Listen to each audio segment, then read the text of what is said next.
Coming to you live from downtown Detroit, this is Benzinga's PreMarket Prep. With your host, Joel Elconin. This is a volatile puppy here, isn't it? And Dennis Dick. I'm bidding a penny.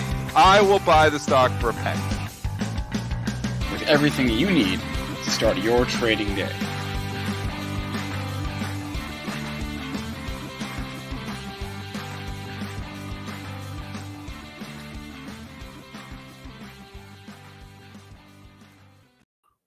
Show me the money!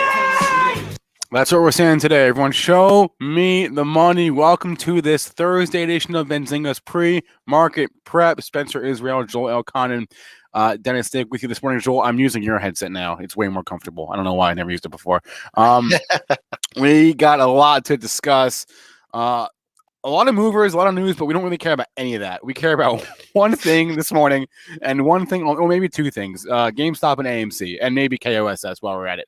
We're going to talk about this, figure out what went down yesterday, theorize why, or what went up yesterday, why it went up, and we'll talk about it with our guests as well. We have a great guest on today. It's a perfect day to have Bill Harts on the show. He is the former CEO of Modern Markets Initiative, and he is also, along with Dennis, a market structure expert, and we're going to talk about this crazy move, why it happened, and where do we go from here. So a lot to get to on the show. Hit that like button, hit subscribe, hit share, wherever you're watching this. Let's throw it to Joel. Joel, throw on those charts. Let's see the S&P futures and how we're doing in the pre-market session. Good morning, traders and investors around the world. Welcome. We got some action today, folks, and we got some action in the futures. We got some actions in the stocks. Let me bring up the futures for you here. We were green and now we're red. We are trading red by 15 and a half handles. Got up to 39, 34.50. That was right near our mid-month high. And then the old rug pull trading just off the lows of the session, 39.0550, folks. There's not a lot in here on the downside because of the way we whooshed up through this area yesterday. Gold down $13 at 17.85. Silver going the opposite way, up 11 cents at 28.04. Bitcoin finding a home in the 50,000 handle again. Bitcoin is up $2,700 at 52,500. Triple D, they're back. They're back. They're back. Well, They're GameStop's back. Yep. Do you think, okay, before we get into it, do you think it's Reddit driven or do you think this is algo driven? Both. I don't think this was driven by the retail crowd. It's a great. I know a lot of people want to think Reddit is doing this morning. I think, Reddit's obviously got a part of it. But again, just looking at how quickly it's trading, I mean, there's a lot of volume coming in from everywhere. So yes, it just could be the fact that there's just so many orders coming back and forth. But I don't know, man. I think there's other big players in here. There's other big players. Don't you? Don't you think that, Joe? I do, we talked too. about it before. I do, too, because it just, if you look at it technically, too, it got sleepy. It came down. Not really look at the dailies. Look at it. I mean, you have this kind of vol and you got sleepy down here. And I think if you took a large position, start moving it. I mean, a large position. I'm not talking about all the odd lots through Wall Street bets and Reddits and everything like that. I'm talking some big players. And you get it going, you get the momentum. All you need to do is just get the momentum going, right? Yep. Yeah. And once it gets going, then, people may read it. Oh, yeah, look what we did. We're hopping on too. And then it crescendos. But you saw the action last night. Why don't you talk about that a little bit? And then, man, I just got to tell you the truth of what I think about this stock. I mean, this can go anywhere. And why does this happen again? I think it took everybody by surprise. I think we thought, it could have a little pop. We've even talked about it. I wouldn't want to be short in the 40s. We've talked about it for a week. I'm saying I thought it could pop to 50 or 60 again. I didn't think it could pop to $200 again in one day. I did not think that was possible. And my flawed thinking, probably not thinking enough about it, is the fact that everybody is scared to short this stock. I know you can look and say, oh, there's 40% short interest here. But remember, there's a lot of hedging tactics. It's a 2-week late report. There's not a lot of professional traders who are short this stock anymore. And you get people coming in buyers coming in a normal market, in a normal stock, I would say, like me, for example, if a stock price popped up to a ridiculous level, I would say that's stupid. I'm shorting the stock. You know, a couple thousand people like me, algorithmic systems like me, hold the bubble down because that's what keeps prices efficient. But I look at this and say, no way, I'm not touching that. I'm not shorting that stock. And I'm sure the other thousand or couple thousand traders like myself out there are saying the same thing. The ones who actually short stocks are saying, no, I'm not shorting that stock either. It's too risky. So you don't have anybody willing to make that bet and say that this is stupid. I'm going to bet on the downside. You know, maybe they'll buy some puts. You know, that's the easy way out. But you don't have that liquidity on the sell side, on the offer side, because you don't have market participants who are willing to bet on the short side. So what that does is it reduces the liquidity in the stock overall and allows, if you just get it going, like you were saying, it just gets going, it can go to silly town again. And that's what we've done here. So it's a gift again. I mean, this market is the market that keeps on giving. So in my opinion, you know, could it go to 300-400 again? I mean, it can do anything, obviously. So I'm not going to even try to predict the move. I don't know. I thought the dust had settled. But another, you know, like, you know, you get the impact, boom, and the dust settles, you know, and then eventually the crater's there, and that's it. Well, and another impact, and we just struck again another meteor. So I have no idea, you know, where the stock is going. I'm not even going to try to predict the GameStop action here. I would take profits if I was in it. That's what I would do. If you were buying this at 45 yesterday, I know Red Dog, who we've had on the show a lot of times, he had bought it up just because for the reasons you were saying, Joel, and the kind of the reasons we were talking the last few days. It was sleepy. All of a sudden you get the huge pop. I mean, what a gift! What a gift overnight. Someone of the three of us was trading it long last week, right, Spencer? Yeah, not for any real reason. Luke and I bought this stock because we bought it the day before, the evening before the congressional hearing last week, thinking, oh, maybe it'll go up, and it did go up during the hearing. But of course, I didn't sell it during the hearing. I sold it the following morning. So I think I bought it like high 45s and sold it like 41 or something. And Luke did like the same thing. So that was dumb. Hindsight capital, eh? That's hindsight, tough. But yeah. you know what? Stupid. It's tough though. You had a trade, you thought it might pop congressional hearings. It didn't do that. It didn't do what you thought it would do. So you got out of the trade. It's not dumb. It's just it didn't work out. That trade didn't work out. I was in this 2 days ago. I was long GameStop. I was long it from 42. I actually made money and it went up to like 43 and a half. Just trading it, you know, in and out. $149 though. I did not touch it yesterday, and for good reason. I mean, I saw it taking off. I did play some of the other stocks with that. Bought the Bed Bath & Beyond. Did not get the AMC went. First GameStop when then AMC went. I was like, they're buying them all. Yeah. So I went and, you know, went to that short list, and I bought about 25 stocks on that short list. And I've sold a lot of them already. I already sold the Bed Bath & Beyond. It went up to like 29.5 last night. I bought Tootsie Roll. It went up to like 33 here this morning. I mean, that was the trade.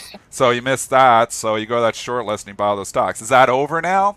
I don't know. Like it's you know, the easy money was last night selling into the Johnny Come Latelys that are buying it 3.5 hours later, and then you can sell to them because, you know, if you were thinking fast at 3:30 when this was happening, when the market was still open, you could get these stocks. There was definitely a lift. I mean, you know, SKT went up. There was a lot that went up. I've still got a small piece of SKT, but I've sold most of those now. But that's the play. That short list off those stocks. The other play. What's the last time you traded, besides over the last couple weeks, when's the last time you traded Tootsie Roll? No, that's it. No, not zero. But I bought it last night. I bought it on the close, I think 31.60, because I was like, you know what? This market's silly enough. So I actually bought it. I actually bought it before the close, I think. 31.50, 31.60. Like it, you know, 10 minutes to go, because I thought after hours, I was like, oh, this is going to get, you know, everybody's going to be talking about this. They'll be looking at that short list again. And the Tootsie Roll still has a pretty high short interest. So, and it's up at 33 now, 33.80. So I've sold. I always sell way too soon. You know, you get the 2-3% instant gratification. I was like, take it and run, take the money and run. But I got paid for that. But I got paid in two ways last night. One was buying those stocks. The second thing was, which I tweeted out, the SPY and Qs were ripping higher last night. I was like, I don't think we go higher with GameStop up like that. I think it'll roll over. So I shorted SPYs, shorted Qs. Yes, evil shorts. I shorted the market. Qs and SPYs, And I've covered most of that this morning now. So again, cover too soon. But I mean, shorting SPY up at 393 last night, 390.5. That's a 2.5 point trade on SPY. Not bad for an overnight scalp. And Qs, I think I made almost 4 points on that Q, 3.5 points on the QQQ short too. It's down 312. It was up a buck last night. So yeah, I'm still short a little bit of Qs. So up over 4 points there too. So everybody laughed at me when I tweeted that last night, helping my Twitter followers out, saying I think the market rolls over because of this. Well, you know, people say, oh, maybe you got lucky, but you know what? P&L doesn't lie. Yeah. I am, just full disclosure, I have no position in GameStop. I am taking no position in GameStop, but I think that this thing is setting up for one of the greatest technical trades in the history of the markets. I really do. I'm just going to leave it at that. I'm going to watch it for a while, but there's like, in bed last night, I'm thinking, I know what I'm looking for in this thing, and it's going to be very interesting over the next couple days to see it. But because there's definitely some lines in the sand here, major lines in the sand to see what these guys can do, and we'll watch it. Right now, 200's a good number, right? 200, that's where it got to in the end. I don't know if it's a good number. I knew you were going to say that. Night. I knew Joel was going to say that today. He's going to 200. That's it. That's it. I'm telling you, man, this is setting up. Oh, my Lord. I will not make any trades. I'm not going to trade it, but... The risk, Joel. It's hard to control the risk here, but this is like... We talk about this kind of stuff all the time here, and it's going to be interesting. I'm going to follow it, and... I'll just say right now, if you're long, you want to see this puppy get to 200, take out 200, and keep on going. That's my target for the day, 200 on the long side. Can we talk for a second about like what actually went down into the close yesterday? Because it was pretty interesting. So I'm going to pull up my screen. So GameStop hasn't been halted in 3 weeks, right? So we get this. This is Benzinga Pro. This is the signals tool. You can see all sorts of spikes, halts, whatever. Yeah. So you see a halt there, 338. Okay. Volatility halt. Resume. These are typically 5-minute halts. Okay. So 5 minutes later, it resumes. So far, so good. We see another halt at 346, and no resumption until after the close. 12 seconds after the close. 4 o'clock and 12 seconds. They resumed the halt, and that's when things went bananas again, really. Well, that's when it could take right off, too, because, one, you have a lot less liquidity after hours. Right. Oh, yeah. Two, Yep. Two is you don't have that limit up, limit down protection anymore. That leaves. So there's no volatility halts after 4 o'clock. So then it can just blast off to wherever the hell it wants to go without, halting and, cooler heads prevail. I've said for a long time, the volatility halts, I think, when you have news or something, you have a catalyst, I think it's silly. In this case, it's trying to stop them. The rationale why they put the limit up, limit down system back, after the financial crisis was to allow people to gather their thoughts. So you want to have a sudden extreme move, and it depends on the stock. Some stocks are 10%, some stocks are 3%, some stocks are 5%. You got to go look at the list. But if you have that kind of a move in less than a 5-minute period, then you hit a limit up or limit down situation where if it continues to get bid up, they won't allow it to trade higher. It gets bid up for more, I think it's 15 seconds, then it halts for 5 minutes, and then it'll allow it to reopen and do the process over again. But what you see is on a stock, a smaller cap stock that has big news, it'll go up, halt, up, halt, up, halt, up, halt. Because it wants to go way higher, but the market won't allow it to. The regulation, limit up, limit down circuit breaker system will not allow it to go higher immediately. So it's like everybody's scrambling in those non-halt periods. But I mean that's really not important to GME here now. The reason obviously it's trading freely here now is because not 9:30 yet. When the stock reopens at 9:30, it's going to halt immediately again because it'll go through and we'll go through this process again. And if I'll tell you right now, I don't. And we're gonna have Bill later to talk about the financial transaction tax and everything. And I don't know what the government has in the pipeline, but there's gonna be some regulation for after hours and pre-market trading coming. You just know it. I don't know if they care about the after hours and pre-market. I think there's gonna be regulation coming in, though. This is not good for the markets. No, not at all. One, I don't think it should regulate itself. But I don't understand. Well, I do understand. I tell you, I've told you why this happens because you don't have people who are willing to provide liquidity on the offer side. on the short side. All you have is naturals, person who actually owns a stock willing to throw their offer out there. You don't have new shorts coming in. There's not. I know there's this. Everybody thinks out there. Everybody's trying to short GameStop, and everybody's trying to make money shorting GameStop. I will tell you, the majority of professionals are not shorting GameStop. The majority of traders are not shorting GameStop. They're all spooked. They're scared. Why? Why do it? Doing. You think you're coming in here and you're crushing all the hedges again? Most of that short interest is probably hedged. Most of that short interest you're seeing, it's 2 weeks old, the information you're reading off of. 2, it's dropped from 140% to 40%. 3 is it's probably some hedging involved in that too. So you've got to consider all those implications. There's a lot of people who are just sitting there, oh yeah, let's for fun, let's just short GameStop and get my head ripped off again. The investors learn. You think Melvin Capital didn't learn? They learn. All right, so are we done with the GME show here, or do we want to talk? Well, it has implications I guess for the overall market too. I just wanted to say there's a couple. Everyone's asking why. No one really knows why. Maybe I just said why. No, exactly why. No. People are not shorting it, and they're not shorting it. So when you get the mo going, I'll give you examples. We see this again and again. I've seen this. Remember Viacom? Remember Via? The borrow went tough. Yeah. VIA, the spread. VIA, same company.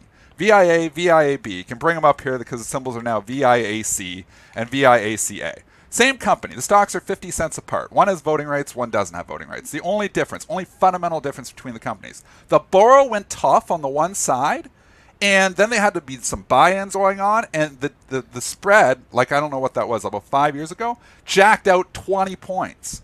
That wasn't fundamental. That was because nobody could short the stock to bring it back in. They were all getting bought in. So when you lose the whole short side, the short selling keeps the market efficient. People don't want to believe that, but it does. Naked shorting, all that's going on. That's no good. But we already talked with Bill. We can bring him on again. But we already talked about why it wasn't. The majority wasn't naked short selling. But short selling keeps the market efficient. It allows traders to come in, place the bets on the upside. Obviously on betting. When bubbles are going to ridiculous levels, the shorts come in to bring them back in. And it obviously you got the liquidity side of it all. But when you take the shorts out, when you just get rid of that, when you just say, let's not have shorting anymore, well, that opens up so much because the majority of your orders that you see out there, the majority of your liquidity, believe it or not, is shorting. Market makers are offering the stock short and bidding the stock long all the time. So you can say, like on a stock like Apple, when you look at the offers, when you look at Bank of America, the majority of those offers are short sell offers on Bank of America, even though the short interest, even on Bank of America, even though the short interest is like 2 or 3%, the majority of the offers, I'm probably going to gather, and I don't have the data, it's probably 80-90% of the offers you're seeing are short sell orders because those are market making orders. That's what the market maker does. They bid the stock, they offer it short, and it gets out a little bit, and that's how they're making their money. That's how they keep the market efficient. You eliminate all these offers, all these short selling offers, and you don't have much liquidity on the ask side. So you get one, algo program coming in, getting it going, and then it starts revving up. And you don't have other market participants out there to keep the price down. That's how this happens. That is the mechanics behind it. The lack of shorting causes GME to go up. Also, some of the short interest, and we talked about this on the show, could be people, doing it via options, right? That are long the stock and then selling the calls. So it's impossible to figure. I mean, it's just once the ball, they got it going, man. It was quiet. Some big players got some big long positions, and they feed off each other, and they just have the buy button, and then when it finally got to 200, it turned to, and now the individual, like trading this thing intraday, I mean, this thing can go absolutely anywhere. Right? Anywhere. Yep. It's thin. It's thinner because there's nobody betting on the short side. Look at the book. I mean, just look at what's There's in gotta there. Be nothing you look, there. It's just like I've got it wide open. You're seeing some stock here near the ask, 100 shares here, 900 shares here. That's a pretty big offer for it. But the majority of it's 100, 200 shares. Somebody comes in, buys 1,000 shares, lists a couple offers, and goes up 3 points. I mean, that's because there's no liquidity. The liquidity is very, very low on this stock. And that is because you don't have short sellers out there. One, even though the short sellers are out there, nobody's shorting it because what a market maker is doing is they're bidding and they're offering it short. Well, you pull both sides because they can't offer it short. They're not bidding it because they can't hedge themselves out. So they take both of those sides away. Take the market making part of it out of the equation. Not talking Citadel. They're still making offers. They're still making markets off exchange because the bids and the offers are flying back and forth and they're going there. But you're taking a lot of liquidity, a lot of lit liquidity off the market. Citadel, yes, they will trade on the exchange as well, but you're taking a lot of that liquidity out of the market. That's why. I guess I was referring to why specifically 3:30, 3 o'clock. Oh, yeah. Nobody yesterday. knows that. Right. Sorry. No one knows that. But here is this from J.P. Morgan that I thought was interesting. J.P. Morgan put this out in a note today. With the recent weakness in rotation, we've seen hedge funds react by adding more shorts. Yesterday was the largest day of short additions in North America since late June. Squeeze them. Yeah, maybe. Maybe they decided that day. Maybe. But also, if you looked, and Zero Hedge was reporting that we are right now at some of the lowest short interest in years. So there's not a lot of people who are overall. There's not a lot of people who are short this market. Why? Because the short side sucks. I mean, I'm the same thing. I'm usually balanced. And yes, I was short last night because I thought the GME could fall. But I've been betting a lot on the short side. I'll hedge myself a bet. But I'm not just flat out betting short against stocks right now because it's been a loser bet.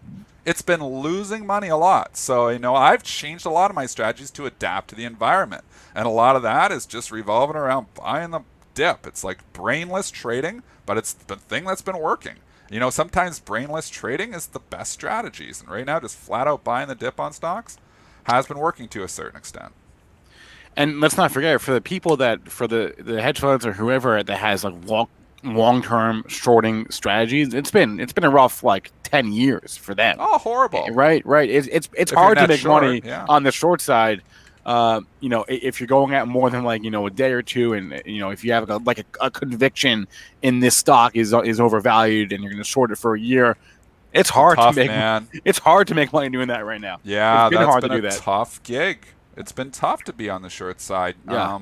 And like I said, I bet on short stocks. I've been limiting. What I'm really shorting right now is indexes against the portfolio of longs. Against the stock, right. Yeah. Are you going to, squeeze me in SPY? You could try. Guess you could try to squeeze SPY. My stocks are going to go up with it, though. So, the ARB still works. The arbitrage stuff that, we're doing still works. Until you just say, oh, yeah, it's illegal to short. Which who knows with Congress. That's why I try to educate traders because we have this, flawed thinking that short selling is evil and they don't understand the majority of liquidity is due to short selling. We saw this during the financial crisis and we saw the liquidity evaporate, during the 3-week period where they banned short selling in the financials and liquidity was vanished. I watched one day, this is experience I'm speaking from. It's not like, I'm like the line worker, like I always equate to it. You want to understand market structure, or you want to understand how to build cars better. Ask the person who's putting the cars together. Ask the person who's putting the cars together. Don't ask somebody who's never been sitting on a line how to build a car, and how to put the parts better together. So ask a trader, ask a prop trader that sits there and trades all the time what they should do. Banning short selling is the worst thing you can do. We have experience with this. So during the financial crisis, 3-week period, they banned short selling on financials. And what happened was, I can remember on the first day, there was a whole bunch of buy imbalances. And I remember saying, I was like, oh my God, these things are going to all gap up huge because nobody can come in and provide liquidity on the short side to offset all these big buy imbalances. And I watched a bunch of banks gap up 7, 8, 10% on the closing print because nobody could short them. Normally, I would put in, if I was seeing a huge buy imbalance, I'm going to put in my offer to short because if it gaps up a little bit, that's just, it's the alpha generated from, a stock gapping up for an order flow reason and not a fundamental reason. So usually there's alpha to extract from that. But because it was nobody able to short, it was illegal for that 3-week period. These stocks gapped from here to here. Yeah. Yep. Huge. So I was I was savvy enough to figure it out quickly, and I actually bought a whole bunch of those stocks and then sold into the gaps. And it was a huge day for me. It was a huge day, but that was a pure market inefficiency created by regulation. That shouldn't have happened. That poor institutions that are buying on the close, they're normally, you have those institutions that are like, oh, well, we're going to get out because there'll be other institutions and there'll be willing, other traders that are willing to sell it short to you. So you think you can get out on the close. But no. The dynamics were different on that day one. They didn't do it on day two. They probably like, oh my goodness, because they got crushed. But, that's your pension funds getting crushed, that are gapping the stock up and buying it up 10% because there was no liquidity. So nobody was able to short to them. So that's, hitting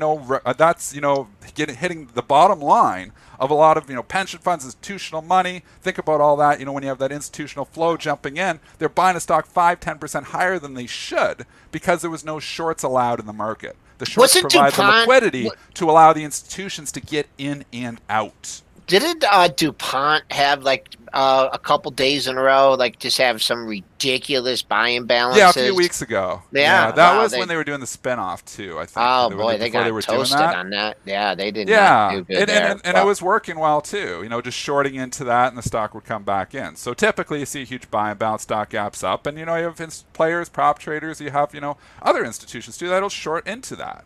And then the stock usually comes back in. So, but if you don't take all those shorts out, if it gaps from here to here with the shorts, without shorts, it gaps from here to here. And this institution has all this money that they're paying higher that they shouldn't have because you didn't allow the shorts to come into the market. So shorts are not evil. They're a necessary component in the market to keep markets efficient. Can I interrupt you for 1 second for probably one of my worst tangents ever? Oh boy, here we go. Oh boy, we are scared. We are all scared now, Joel. No, I just, I get tweets and stuff, and I don't read a lot, but I just got one from Sid Steed, who's out in Prince Edward Island. Dennis, you should know that area. And he said, I heard you talk harness racing. My family raced at Greenwood and used to road trip to Detroit Wolverine. Okay? My heart, skipped a beat. I used to go, there was a major racetrack in Detroit called Wolverine Raceway. Okay. And my dad raced there for years and years and years. They had world-class horses there. And they decided to close when Dana was in the second grade, okay, because they were bought by Ladbroke. And I told Lisa that I had to take Dana there because it was closing. It was a gorgeous track, big water fountain and everything. So I took Dana there, and she was in second or third grade, and it was the thoroughbreds. I'm not as good at thoroughbreds. And we just started picking races. And I picked 4 in a row. Okay. And we were, and I explained to her betting and everything. She turned to me, she goes, Dad, I don't want to go to school anymore. I just want to go to the track. I just want to make my money at the horse track. Yeah. But Sid, thanks for Wolverine, man. And of course, I got my Michigan, my Wolverine. Great track there. So sorry for the tangent, the point you're Spencer. making there, though, is, we obviously people are making a lot of money doing some crazy stuff right now, and they don't want to go to school. And you know what? This is a good thing to do. Dennis with the save. People are yelling in the chat, and they don't want to. There's a lot of people that like this stuff. But there's a lot of people in the chat that want a stock pick. They don't want to learn anything. They just want to be spoon-fed. They just want to give me a stock pick. Give me something. I'm here to get a stock pick from you. I don't want to learn. The education is how you learn to become a better trader. On this show, there's a lot of shows out there that are just giving you stock picks. On this show, this 8 to 9 a.m., we try to give you a few stock picks, but we're trying to educate you. I'm trying to make traders better traders. And that's it. That's what we're trying to do here. We're not trying to just give and spoon feed trades. I'm trying to make traders better education. When we get an opportunity like GameStop to educate our listeners, I feel like we have to take that opportunity. And if it takes us 20 minutes to explain it, okay, well, if you're just interested in stock picks, you don't have to listen. But if you're interested in learning and if you're interested in becoming a better trader, I think it's important that you actually listen for the last 20 minutes and learn in the market dynamics. So you can say that, hey, this is, the way markets work. You understand it better. We want you to understand the plumbing better. And you know why we do that? Because we are Michigan. That was for you, Joel. We are Michigan. That was for you, Joel. Steve Joe Jones, baby. I knew Joel would like that. All right, 8:30. We're going to have Bill Harts on in 5 minutes. And we're going to talk this again. So we'll get 5 minutes. We'll give you stock picks. Jam it down your throat. If you don't like it, then go do something else. You're getting it thrown down. Go watch Good Morning America. Bill knows more about market plumbing than I do. Bill is a market structure genius, so I like picking his brain too because I learned stuff from Bill. Wait, can we talk AMC for 1 second? Only because they did have a good piece of fundamental news after hours, and the news comes via Viacom, right? Because Viacom had earnings yesterday, and in their earnings report, they said that new movies are going to go online 30 days after they're in a theater. So remember, Universal was like, screw the theaters. all of our movies are going to go straight online, straight to streaming. Yeah. Viacom's saying, maybe don't screw the theaters yet. We're going to hold our biggest movies in the theaters for as long as 31 days, and hold our smaller ones for as little as 17 days. So not totally screwing AMC and Cinemark. I mean, we talked AMC. The $5 level, and I actually had it long a couple of days in a row here.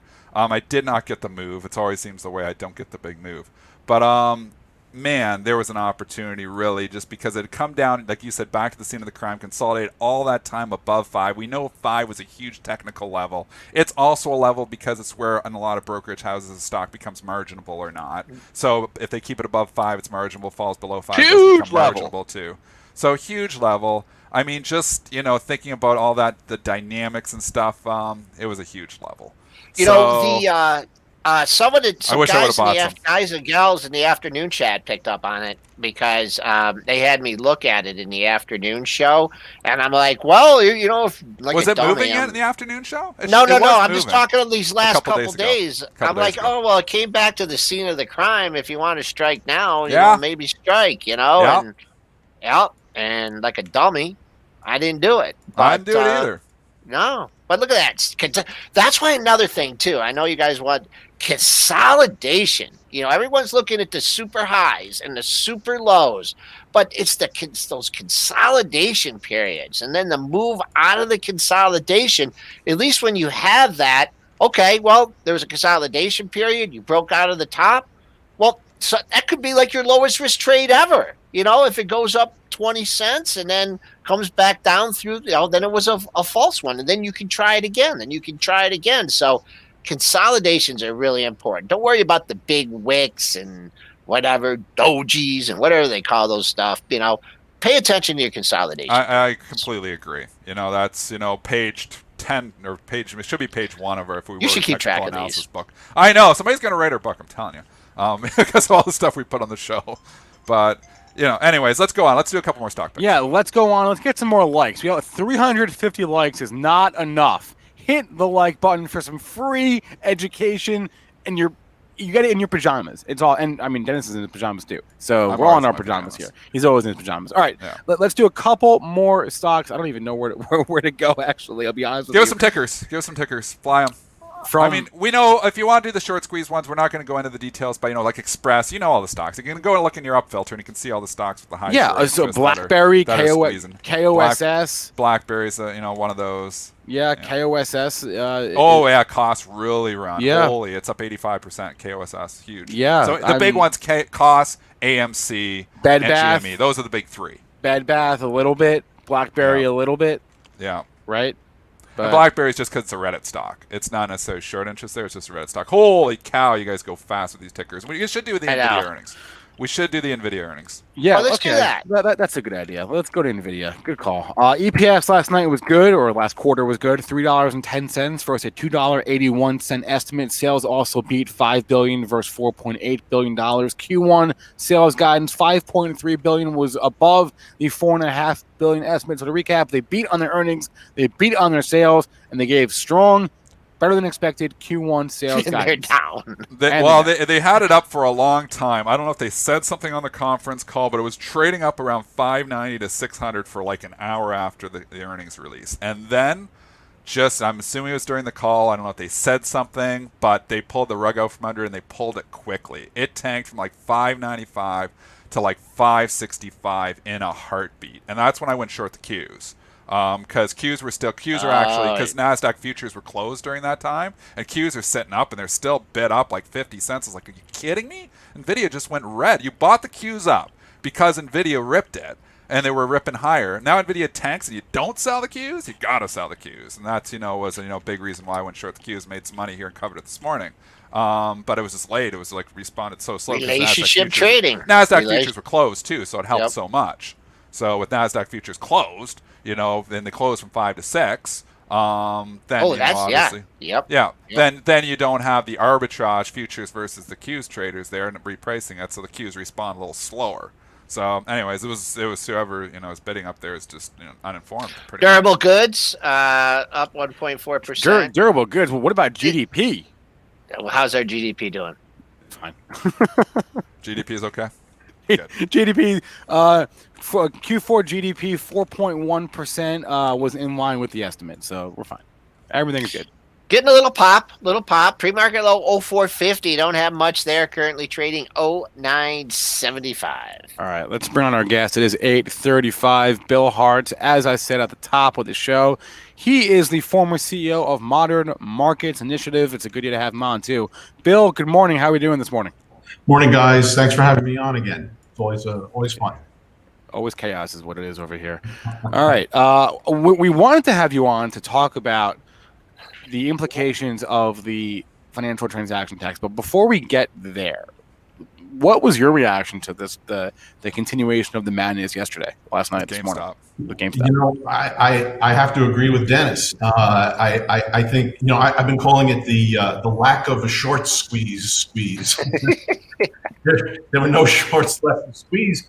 I think all the professional guys who normally would have been shorting the hell out of this thing are all scared to death to touch it. So you're saying the squeeze has been squeezed. There you go. Yeah. Exactly. All right. Orange juice people will be happy to hear that, I'm sure.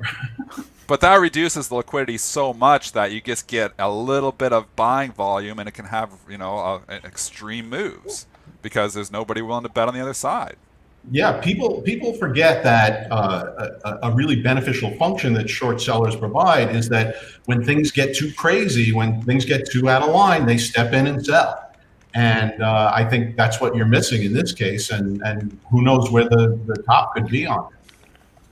So let's take this to the, when we wanted to talk this last time we were on the show, and we talked so long about something else, we never got to the financial transactions tax. And obviously during the congressional hearings on GME, it got brought up multiple times. I mean, you get, people who don't understand market plumbing that, think, okay, and Andrew Ross Sorkin has been tooting the horn on CNBC saying we need to curb speculation. Let's bring in a financial transaction tax and curb the speculation. If you don't understand market plumbing, that's, I can see where you get that thought process. What is your thoughts here on one, the potential for financial transaction tax, and two, what would that do to the markets? Yeah, let's talk about it a little bit. So first of all, it's important to understand what the proponents, what reasons are they giving for a financial transaction tax? And there's really two reasons that they talk about. One is obviously to raise money. Bernie Sanders, for his tax that he proposed, I'll talk about it in a minute, estimated that it could raise $3 trillion over 10 years. People who have actually looked at it say it's probably more like 10% of that, but Bernie and people like that say, well, it's just a small tax, but it could fund free college education or Medicare for all, reduce wealth inequality, whatever. And listen, those may or may not be good policy goals, depending on your politics. But what's clear is that funding them through a financial transaction tax is a bad idea.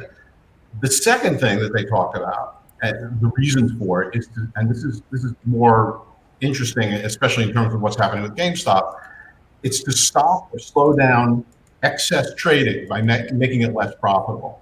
And it's an interesting point because it sort of implies that there's a significant amount of excess trading that needs to be stopped. So, if I ask everyone on here, do you think you trade too much?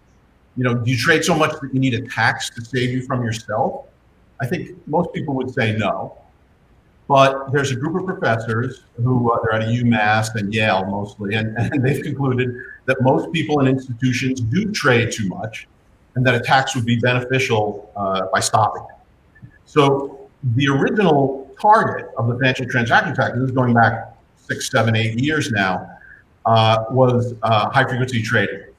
And because at that time, the book Flash Boys had come out, and people were saying, oh, we have to get a range around high frequency trading. But then as people looked at it, they realized that would mostly be a tax on market makers. So fast forward to today, we have the Wall Street bet spread. And a lot of people are pointing at them as the perfect example of what happens if it's too easy to trade. And if you watched the House Financial Services Committee meeting about GameStop last week, you heard several Congress people asking if a financial transaction tax would have prevented that trading. And that was even before what happened yesterday. So the other thing to keep in mind, really important, is that even if somehow the Congress devised a tax to sort of slow down Wall Street bets, it would actually apply to all investors, everyone watching today. And by the way, the other thing to keep in mind is not only are you paying a tax whether you make or lose money, doesn't matter, but in effect, you're also paying that tax on top of your gains taxes, your income taxes, and whatever else. So anyway. Scared me, Bill. You're scaring me, Bill. Just to give some perspective, on how big this tax is, they say 0.1%. Oh, what's that? It's not much. The current, we kind of do have a little bit of a financial transaction tax, is that we have a sale on when you sell a stock, the SEC fees we have. And what those SEC fees were last year were $22.10 per million. They actually lowered it this year. I believe it's down to just over $5 per million. Well, if you take 0.1% times a million, it's $1,000 per million. So that's increasing the SEC fees by 200 times. 200 times. So you think you just take your, look at how much volume you traded last year, take your amount, multiply it times 0.1%, and that's going to give you the tax that you would own. Mine would be a scary number. I would be changing all of my strategies, and I would become a long-term swing trader. But, even at that, you're still getting hit. You're still going to be especially if they don't give a market maker exemption, you're going to see wider spreads. If they give a market maker exemption, then it's only Main Street playing. So, I'm not sure who they're trying to tax here. Because you had somebody in the hearing saying, oh, well, they have this in Hong Kong, they don't have a problem. But they have a market maker exemption in Hong Kong. They have a market maker exemption in France. Don't you think, Bill, that they would give a market maker exemption in the U.S. if this happened? Oh, if absolutely. They put the financial... Absolutely. Yeah, absolutely. There have already been talks about this, about carving out market making and so on. And in my opinion, that's reasonable because market makers. So the interesting thing is that people assume that if there's a tax, that market makers would pay it, assuming that they're not exempt. But the fact is, the transaction is going to become a lot like if you go to buy a car. When you go to buy a car, the car dealer collects the tax from you and then turns it over to the government, but you're the one paying the tax. The way the market makers are going to basically pass the tax on to you is in the form of wider spreads. So, and so the FTT is actually, if you think about it, two taxes. Not only do you have the actual tax paid on sales, but there's going to be this hidden portion of it that's buried in spreads. And as a matter of fact, in Canada in 2012, they instituted sort of an FTT. It was based on messages and so on, but immediately, like on the day they did it, spreads increased by 9%, which was actually a lot more than the amount of the fees that they put on. So I actually think that could really happen here, and that could be really dangerous.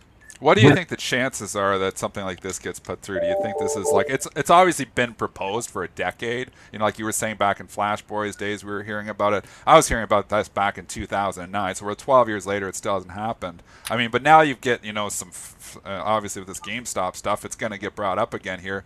Do you think this is a high probability, low probability? Just, you don't have to give us a number, but, ballpark, do you think this has a chance of getting put through?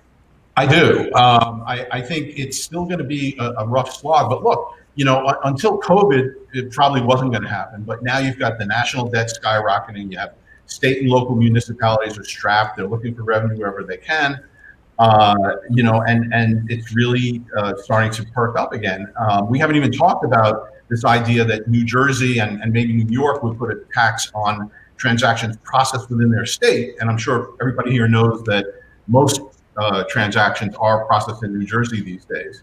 But of course, every time they mention that, the exchanges say, well, if you do that, we're moving to Texas or Florida or, wherever. And so, something else to keep in mind is that although people tend to think of Republicans as being opposed to new taxes, even some very powerful Democrats have opposed an FTT in the past, most notably Senate Majority Leader Chuck Schumer. Look, I'm not really good at reading the political tea leaves, but it doesn't take a genius to see that a financial transaction tax can become a political football. You got progressives like Sanders and Warren arguing for it. You have moderates like Schumer against it, and that's just on the Democratic side. Who knows where the Republicans are going to be on it? It's going to be an interesting fight. But the one big point you made too was that the revenue that they're projecting to make from this would probably be substantially less, especially if they did not give a market maker exemption, because there's going to be a lot less trading. I mean, you're not going to be jumping into stock trying to make 20 cents on this, 20 cents on that. 0.1% in, 0.1% out on Tesla is 0.2%. So, it's $7. You're talking about, you have to make like $1.50 on Tesla to break even. So, Well, I mean, you're not going to have those scalpers jumping in for 50 cents. The number, so I haven't been looking at the 0.1 because I think that the 0.1 that's out there now probably has less of a chance than Bernie Sanders' 0.5. Well, that's even that blows every 0.5 sounds insane. So let me just throw out some numbers on 0.5. So you trade Amazon, that's $16 a share. $16 a share on Amazon. Google, $11 a share. Chipotle, $8 a share. Even for lower price stocks, GameStop at $100, $52 for 100 shares. So this is, individual traders should really be concerned about this. But let me point out, actually, the bigger and maybe more insidious hit that's going to be taken is really on the part of pension funds, especially these huge public pension funds. They're the big users of the market. I looked at CalPERS a while ago and did the calculations based on how much turnover CalPERS has and so on. It comes out to like $650 million a year for CalPERS. New York City public pension funds, teachers, cops, firefighters, $1.3 billion a year. And in tax. And state of New Jersey, which their pension funds already underwater, as people who live there know, 190 to 200 million bucks a year. And remember, these are defined benefit plans. So the plans have to pay out no matter what. Somebody's going to have to rescue them and make up this tax money. It'll be the general taxpayer. So they're going to get hit really hard. And I think that's really a problem here. Wait, just so whoever doesn't know, CalPERS is the largest pension fund in the country. It's the California Public Employees Retirement System. It's the largest pension fund in the U.S. And one of the biggest users of the market. They trade an amazing amount. People forget that these big pension funds, every time there's money coming in from a payroll deduction or every time they have to pay out to pay benefits, they trade. And so, we forget about that. Now, people come up to me and they say, well, okay, what if we just made an exemption for the pension funds? Or let's make an exemption for the market makers. And by the time you get finished with all the exemptions, the only people left to pay are the people who are watching this call. So the listeners to this call, the retail traders would be the ones paying the bill.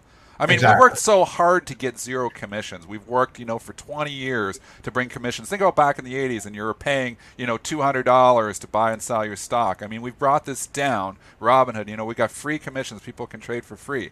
Something like this undoes all of that. I mean, we go right back to the 1990s where you're basically paying full-size commissions again, when you think about it. So, what it does to the retail brokerage industry, I couldn't even imagine.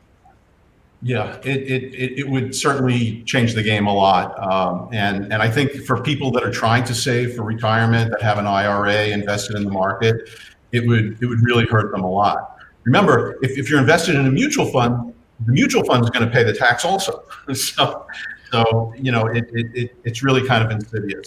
We're on the line with Bill Harts, former CEO of Modern Markets Initiative, joining us here a couple times over the last few weeks to talk about market structure. Bill, we really appreciate it. My question, so just for clarity, this is going to be everything, right? We're talking stocks, but it's going to be bonds, it's going to be fixed income, it's going to be futures, it's going to be everything, right?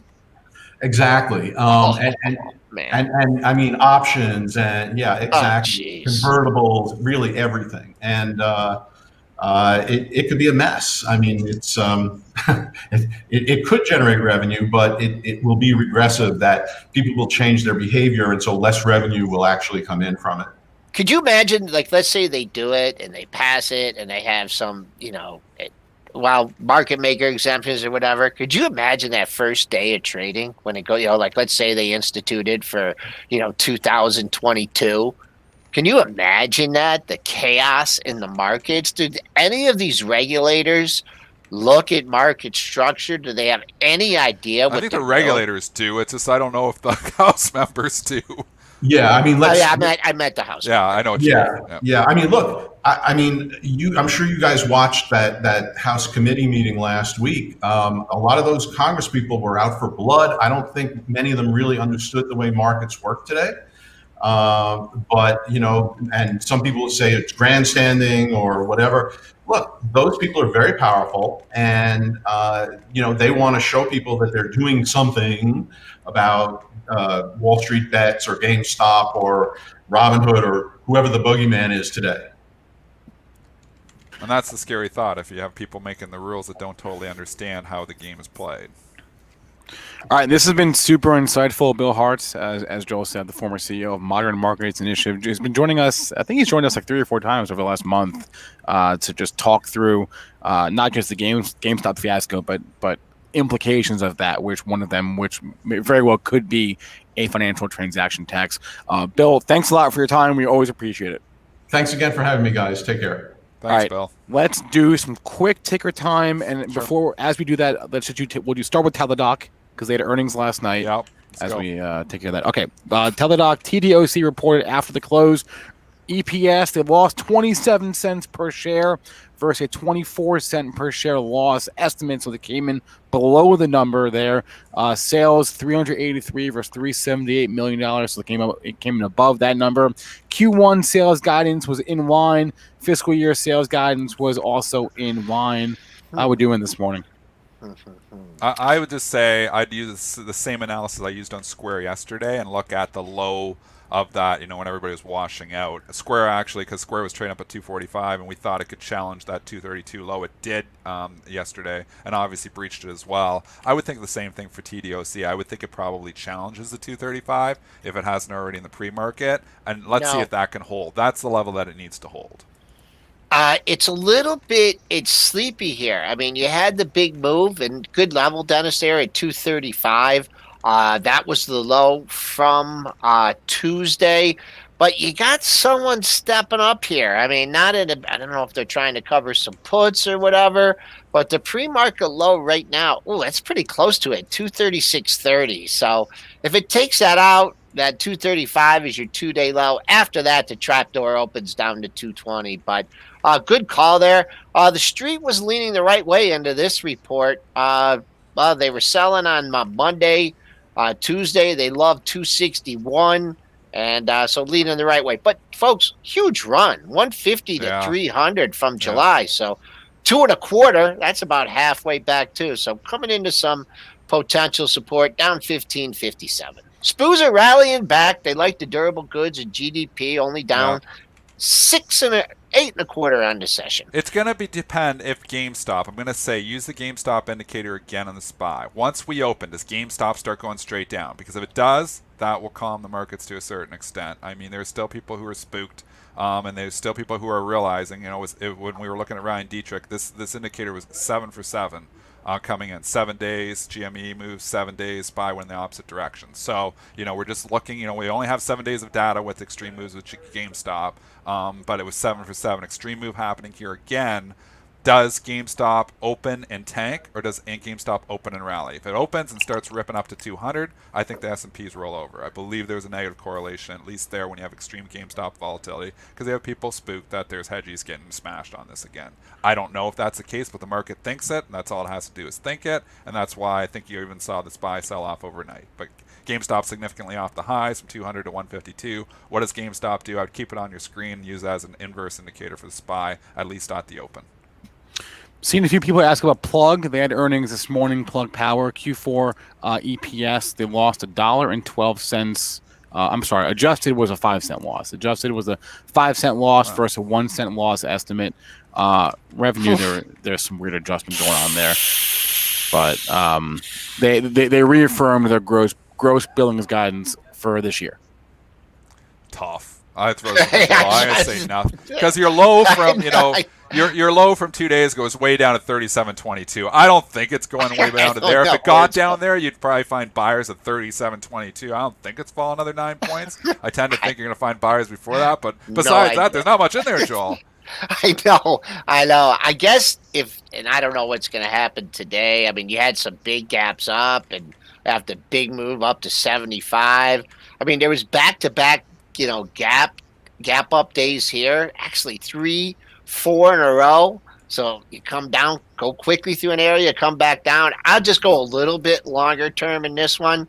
And if this could trickle down to like 35.5, 36, that's where it broke out from, then I'd have some interest in the buy side. Just stepping out here at 46.5. I mean, you're not going to risk $10. But if they could clean this up with these gaps and stuff and just like have a, 4, 5, 6, 7 days of consolidation, then it would look tasty. But here, I have absolutely no idea what to do at 46, 45. Tough stock. Public service announcement. You saw what happened with Snapchat the other day when they had their first ever investor day. Twitter has an analyst day today. Oh, great call. So what time? Do we know what time that's going on? Oh, God. I throw you right into the bus. No, I don't know. Oh, I know why I got to be careful trading this thing. I don't know what time the Twitter analyst day folks. is. Let me see if I can find out for you. The point Spencer making is you can quick. have huge moves on commentary from these investors. God, I don't have no idea. Huge moves. That Snapchat was in the gutter, and it ripped higher on the comments. So you can see it was around noon, and it went from 58 to 67 in minutes. What time? 9 a.m. Pacific. All right, noon 12 Eastern. o'clock. Same time, same bat time, same bat channel with as Snapchat was. So keep an eye. After 12 o'clock, you can see some violent moves in Twitter. Don't necessarily assume that it's all going to be good. I mean, usually a lot of good stuff said, but something gets misinterpreted. I've actually seen stocks tank on this too. They tend to be more positive than negative, but just be careful if you're trading around that time because you can get some new fundamental news and the price can move very quickly. Someone's doing trying to work out of a big piece here in Twitter for sure. They were first trying to get out like at 75. They're like, I want to get out at 75. I'm going to hit bids above 74.75. So you had a high at 484, another high at 496. So 75 is huge. And then yesterday they reconvened and they're like, let's target 74 now. No, I'm telling you. They want to sell at 74. Yeah. Now we'll see what they have to do because it's 8 cents lower. I don't know if they're going to step down to 72 today. You had to close at 71.92, but there's a seller and they're sneaky. They're not showing a big piece. They're not showing a big piece at 70. Well, maybe they did. I bet you can't see 75, but I bet you there's 6,282,000 shares at 75. That's just that's the way it looks to me. I don't know. You guys, everyone looks at the chart a different way, and I don't know. Maybe I've been wanting to dump this thing forever, but I probably won't. Wowzers, and we've given it all back. I just want to throw that in there. Okay. Sounds like that's triple D, right? Yeah. Oh, it's weird whoa. when it's our own soundbites. What happened? What did you miss? No, my computer just had a seizure, but I'm back. Okay. Somebody asked if we're for our thoughts on Best Buy. They reported this morning. Oh yeah. EPS beat, sales EPS beat by 3 cents, 348 versus 345. Sales missed. They they're raising their dividend. The market hates that. They're raising the market doesn't like getting paid. Raising their dividend from 55 cents a share. This is a quarterly dividend, 55 cents to 70 cents. So that's a nice raise. That's a nice raise. They gave some. Let's see. Q4 enterprise comp sales were up 12% year over year. Domestic comps for online up 89% year over year. It's not a surprise. $100. I think if you're buying at 104, I think you're early. I think it's going to eventually test $100. We saw Home Depot 2 that morning, not the Best Buy's Home Depot, but retailer. It was trading like 268, and it went down and actually took out the low of the move. They tend to, on the bad news, when they come this far, they want to challenge the big support level, and that's 100 on Best Buy.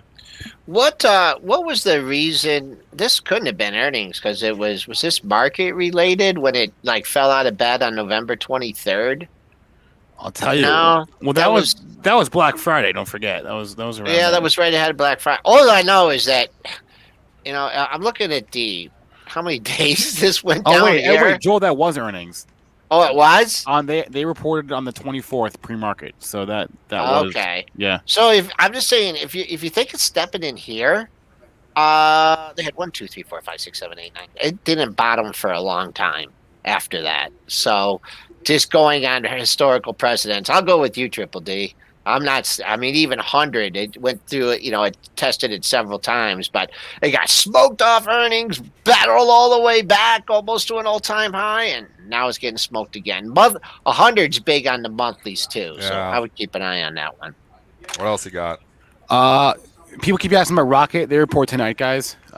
So we can look at that real fast. It's a high short interest stock. That's one thing to consider, but it wasn't popping at all with the other stocks. The stock is just so hated. I mean, they find reasons not to buy this thing.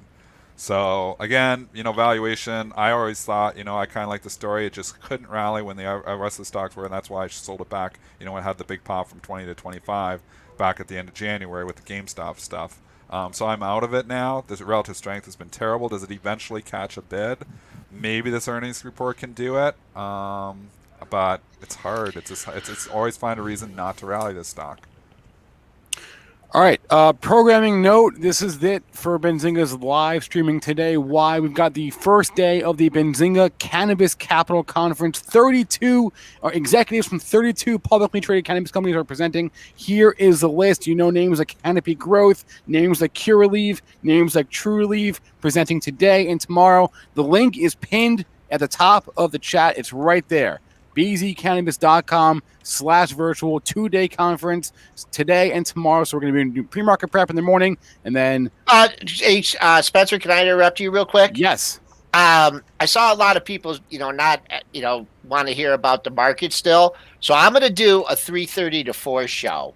Okay. Dennis, you know whom I might be bringing on? Who do you got? I may bring Bob Bright on. Oh, that would be awesome. Yeah. Whoa. So he's never even been on this show. I know. I'm working on it. That'd So be crazy. I haven't got Bob on the show. I will tweet it out later. There's a pre-market prep YouTube channel. That's what it's going to be on. I'll broadcast it on there. So if you guys don't want to listen to the cannabis conference, join me at 3:30.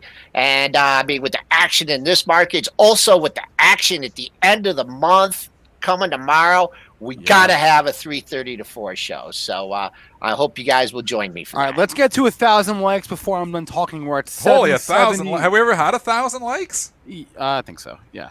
Let's get to 1,000. I want to say once again, thanks to our guest Bill Harts. Thanks to all of you in our chats. Today's show, every show is available as a podcast. We're on every major podcast platform: Spotify, SoundCloud, iTunes, etc., etc., etc. For all of you podcast listeners, please remember that all the information from our show is meant to be used as informational purposes, not for investing or trading or informational or trading advice. You get the point. Benzinga Cannabis Conference today, tomorrow. We're at 900 likes. Get to 1,000. Let's go.